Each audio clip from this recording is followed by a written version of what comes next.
Nigeria, oh our Nigeria.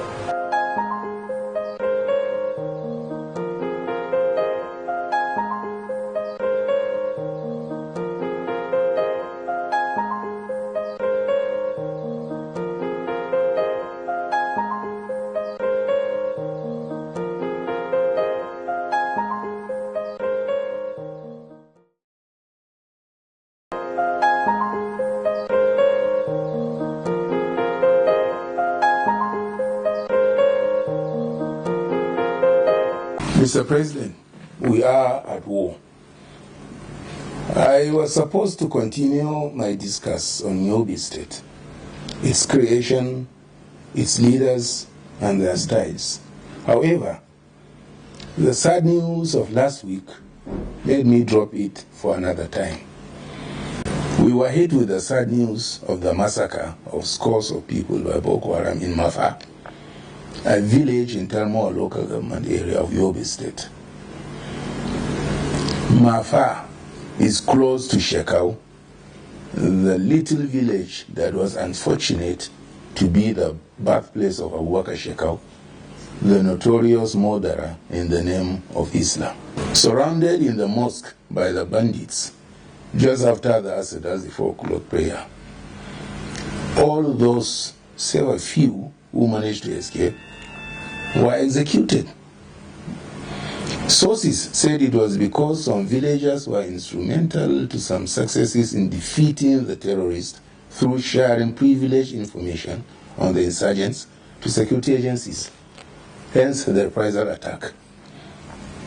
On Saturday, 28 November 2020, that's on 4 years ago, over 40 people were slaughtered by the same Boko Haram in Zabarmari village, a rice-producing community in northern Borno State, in a reprisal attack because some villagers arrested a Boko Haram member and handed him over to security operatives. While the security forces, including the DSS, have done wonderfully well in decimating the threat of the insurgents, it is pertinent that any individual or community that divulges information leading to the country's stability must be protected and by the security forces.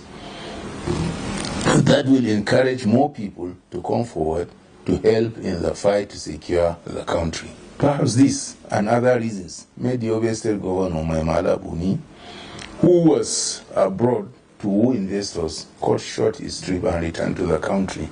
He went straight to the Chief of Defense Staff, General Christopher Musa, and extracted a commitment to deploy more military personnel and new strategies to end the movements of and attacks by the insurgents in the state.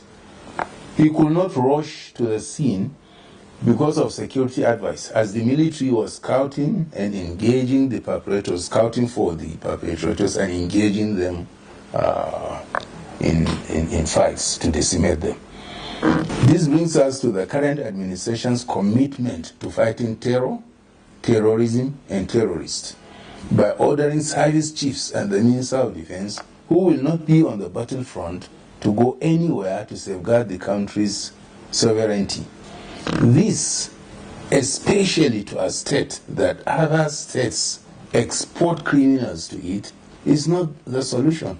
Moreover, Nigerians have witnessed this resultless drama many times over in the past. And we should avoid the recourse. We should avoid the recourse to the now tried and hollow wordings of "I condemn" in strong terms. You can only condemn people who recognize you and will feel your condemnation. What the government must do is act decisively by taking the fight to them, and, well, this time it must not brook any offers of peace by terrorists who resort to that when the heat is turned on them. Apart from the remnants of Boko Haram terrorists in the northeast, there are terrorists in the northwest and southeast of the country. And Sokoto is nowhere near the epicenter.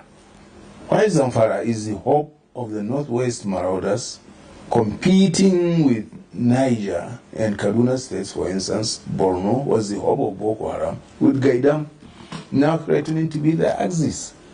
In Niger State, for instance, no fewer than 8 local governments are dominated by bandits who who are Boko Haram in another gap.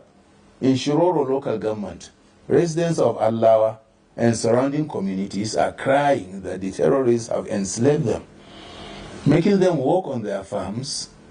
It was in the same Niger that these terrorists shot down an Air Force jet and also killed dozens of soldiers in an ambush. There are reports that bandits have imposed hefty taxes and levies on communities in Zamfara, Niger, Katsina, Kaduna, and Benue states. And they have to pay before they could access their farms or harvest their crops. And this was the case, in some parts of Borno. On March 26, 2018, I wrote a piece with almost the same title as this. Mr. President, Nigeria is at war. And while this one is, we are at war. I wrote it when the Dabchi secondary school girls were returned after being abducted by Boko Haram. I will copiously copy some portions of it. Nigeria is in a state of war, but it looks as if we are taking things lightly.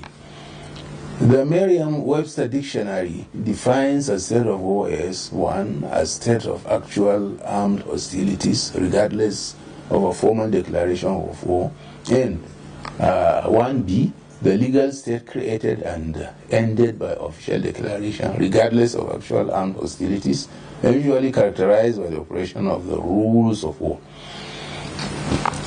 We have been at war for quite a long time, but it became all the more apparent with the return of the Dabchi girls. There was a real ceasefire when the girls were returned, the type we see in areas that are in a state of war, like Syria and Colombia, with the FARC rebels and parts of Congo and Uganda, while the Lord's Resistance Army operates.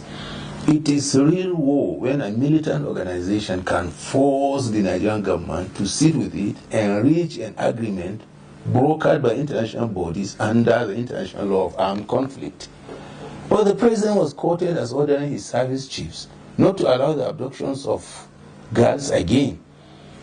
A citizen, in the first place, would expect the president to tell his service chiefs not to allow the abduction of any citizen, not only schoolgirls.